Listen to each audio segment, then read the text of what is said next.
Hello, ladies and gentlemen. Welcome to another scene episode of Hong Kong House of Cards.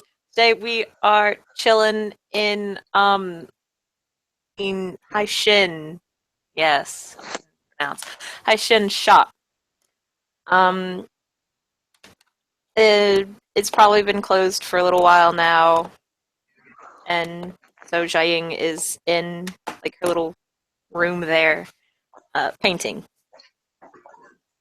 You hear a tremendous crash outside. Um, Set her paintbrush down and rush out to go see what happened. Haishin might be buried under a bookcase. She's only got one strike. She'll try and pick it up. He will eventually manage to kind of worm his way out from underneath it, as he readjusts the blindfold that he currently is wearing to so that people are not disturbed by the vast hole in his head. Hmm. I can see that you moved exotic language section from there to here. Unfortunately, it happened to be right in my path. Hmm. Yes, I moved it. My apologies. Hmm. You can see he reaches up and kind of scratches behind his head and says, "It's quite all right. I don't believe any permanent damage has been done." I would hope not. Now, I've gotten myself all confused. Would you mind leading me to tea? Of course. And she'll like take his hand and lead him over to wherever there is tea. Excellent. He will kind of sit there in his chair and accept the cup into his hands. Kind of, you can see he feels the cup, like, with both hands, kind of discerning where the rim is very carefully, making sure it's not too hot before you drink. He takes a sip, and then very, very carefully, using one hand to guide the other, he puts it back in its little saucer. Um, he wouldn't be able to see it, but her eyes have gone in dreams. They're like completely blue at the moment. They look like water, and they're rippling occasionally. Is it because she's sad? Maybe. But Haishin will kind of look up, so that he's facing in the general direction where she's standing, but he's probably at least a good foot off, and he says, "What's troubling you?"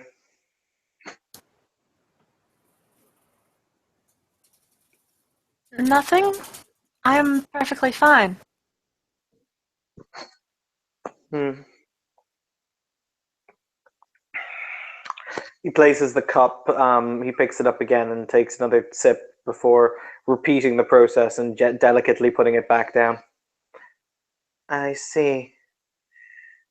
Well, rather, I don't. Terrible pun, that.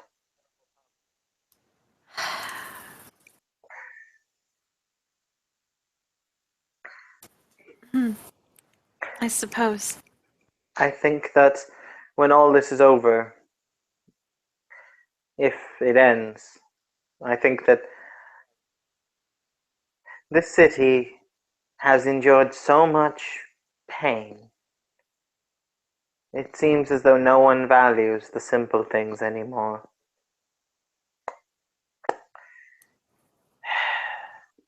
Everyone is too concerned with running here and there in order so that they can be lord of this and prince of that.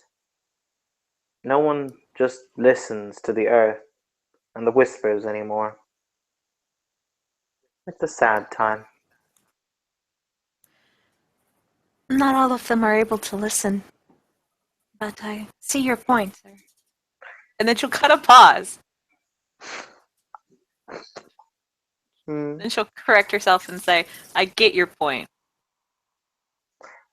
I think that people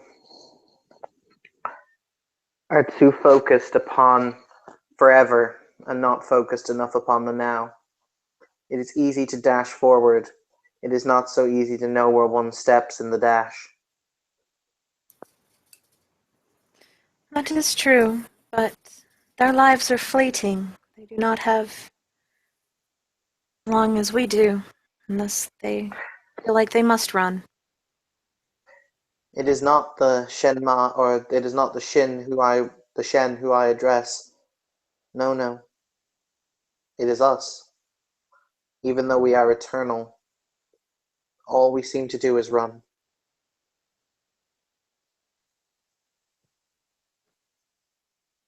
I suppose some of us do. The ones in the city certainly do seem to rush, but we have had no choice but to do so of late. He nods, and he kind of straightens out his hands, kind of feeling the table in front of him, knowing where it is. And he says, though in all reality, because you run so fast, because they run so fast, they don't see anything. And he's well aware of the irony of the statement.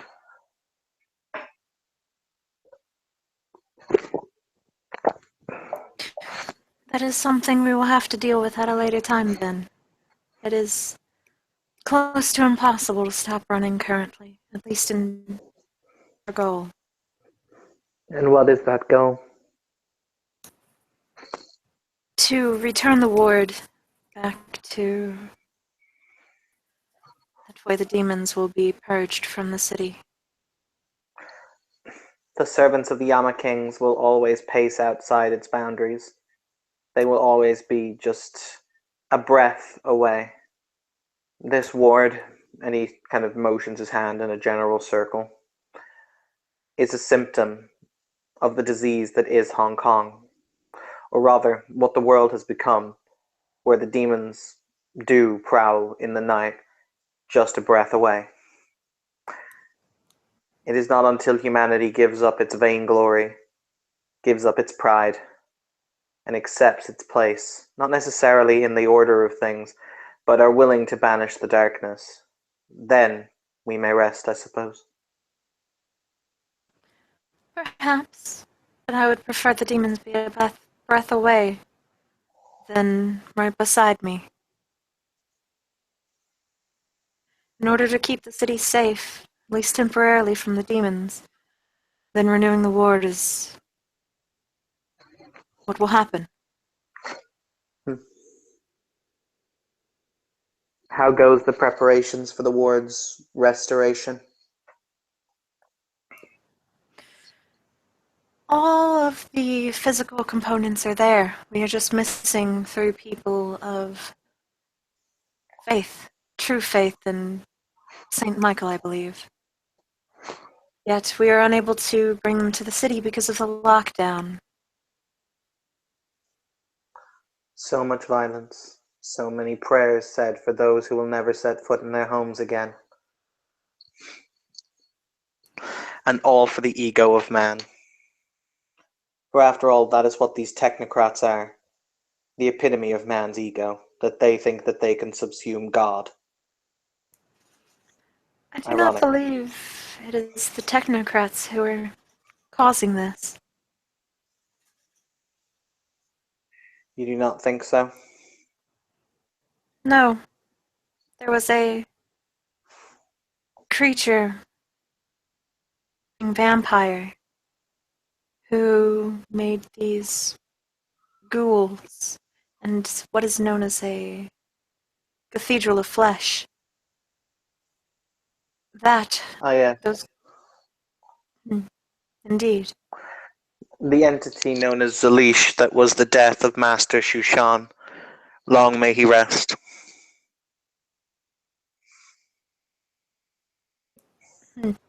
Indeed. But yes. I wonder, however, how many of our brothers and sisters, how many of our kind do what they do, not out of want for a better tomorrow, or for a future where the world is able to smile again, but do it for title, for position, to sit higher in the esteem of those who do not honestly matter. Only the august personage matters. Indeed. But I do not know the answer to your question of how many do that.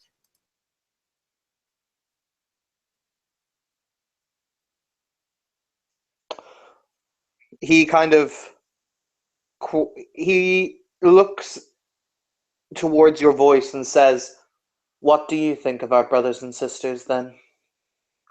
Are they worthy of heaven's grace?" Currently, none of us are. But perhaps one day. Have any of them even taken their first step along the path?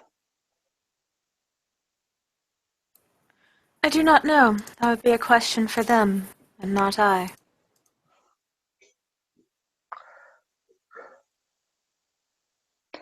People who use spirits as tools, who are nothing but violent and disregard the sacred ways.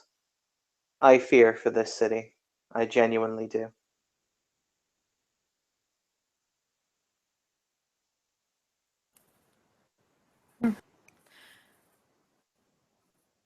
So far, the city does not seem to have had anything worse for wear happen with them doing what they do. It's just been demons and technocrats and manner of creature.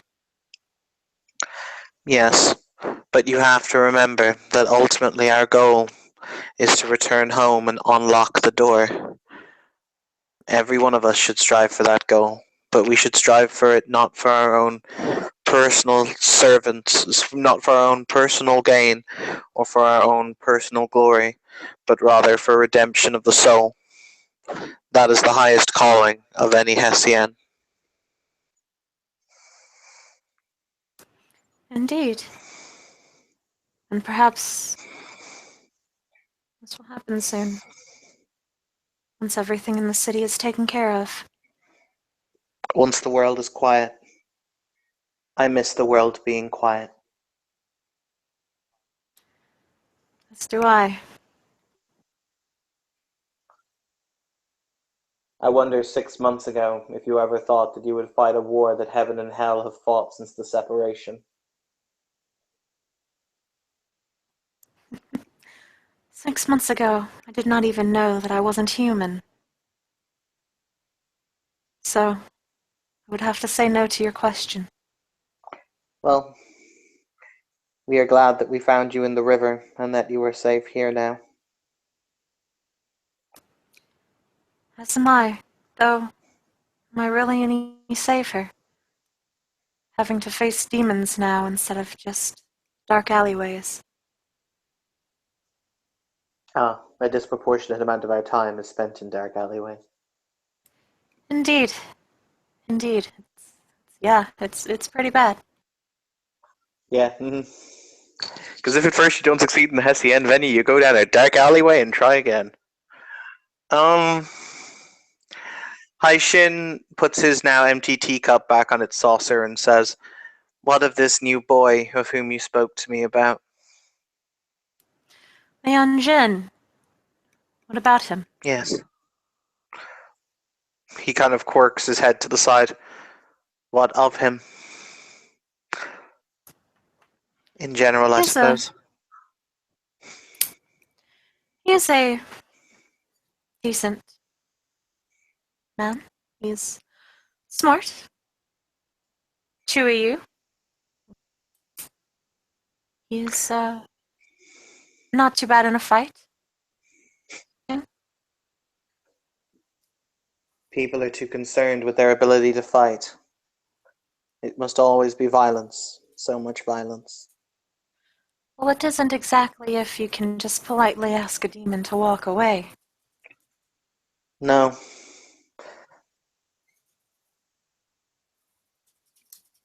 No, it's not.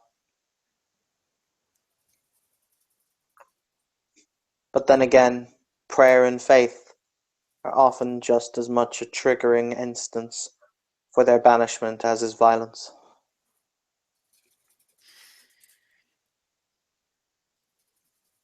Perhaps. Yes. You know, when I was born, a very long time ago, the world was a much different place. Even more so than now, we had systems of surveillance, security, a dictator in Beijing who mandated how we must live, where we must eat, how we must dress. And people lived in fear. I don't remember my parents very well. However, they operated I believe the phrase would be rogue radio station here in Hong Kong. Or was it? No. It was far away from here. Shanghai, maybe. They were good people, and they broadcast about freedom, about how everyone had the right to breathe free, without the restraints of tyranny upon them.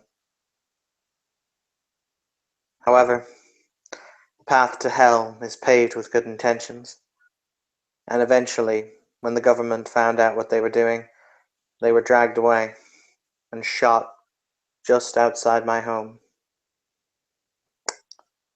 Fortunately, they didn't want to kill a child at the time, so they brought me to an orphanage. Funny. As I said, the road to hell and good intentions. Indeed. And I am sorry to hear that about your parents. It was a very long time ago. He smiles, kind of wistfully, as if time is kind of, beating down on him.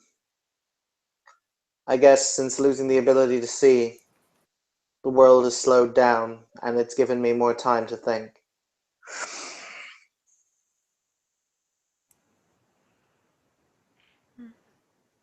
Sounds like your blindness was both a gift and a... Hold on, crap. Kim forgot the word. Curse? Yes. Thank you. I can complete sentences. Kim hasn't had her nap today, so yeah.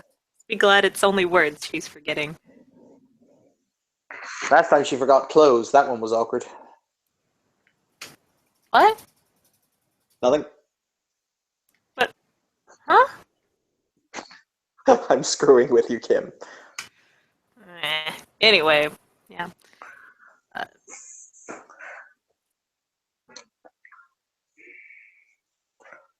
But yes.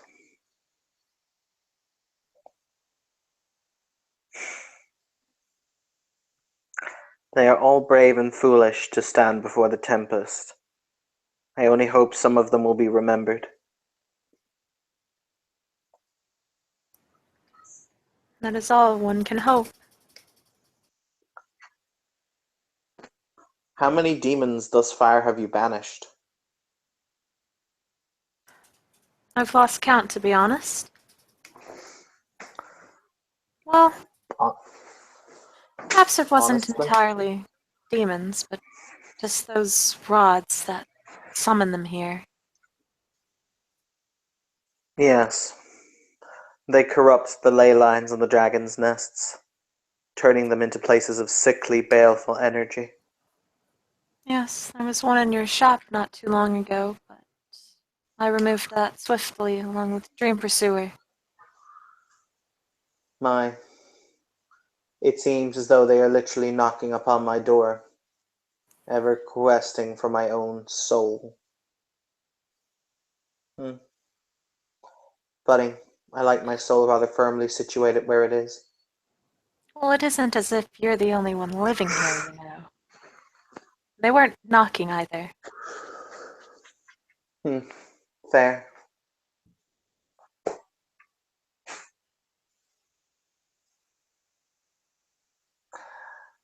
At this point, Haishin will stand and he'll kind of flex out his muscles, kind of, feeling the strain that's probably been placed on them, and says, "Always be you, Jiaying Zhao. Never forget who you are or where you came from. Never forget what limited lessons this old monkey might have taught you."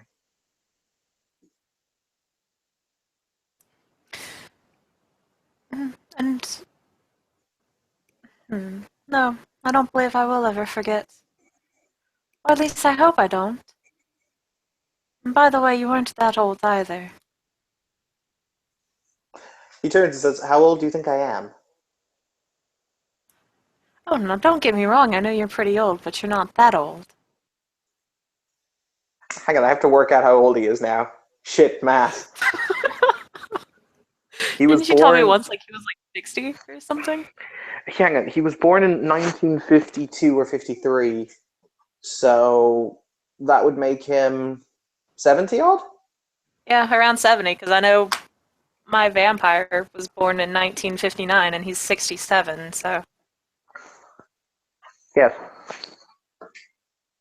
With that, Haishin walks towards the door and he flips the sign from closed to open and he says, "I think it's time that life began again, don't you?"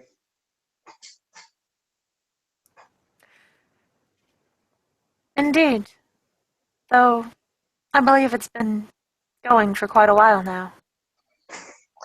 Allow me to rephrase. I think it's time that I return to life.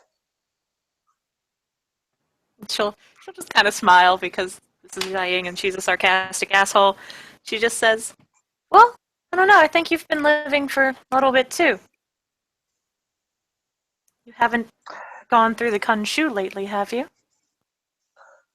Haishin raises the finger of one of his fingers and says, "There is a difference, and I would have expected you to know this, young one, between being alive and living."